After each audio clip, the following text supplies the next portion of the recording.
لا تقل لوحدي أو كيف السبيل.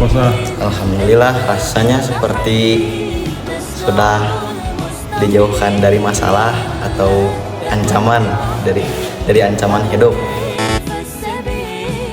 Rasanya sangat lega dan Alhamdulillah, saya sudah melaksanakan sidang munakosa. Hati saya merasa tenang dan rengsek.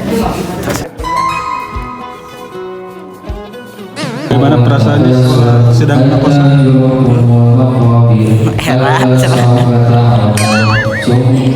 Alhamdulillah, rasanya cukup bahagia, senang dan Banyak pasti.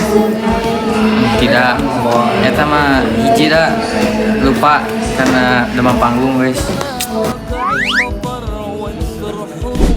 lega, tidak banyak pikiran lagi.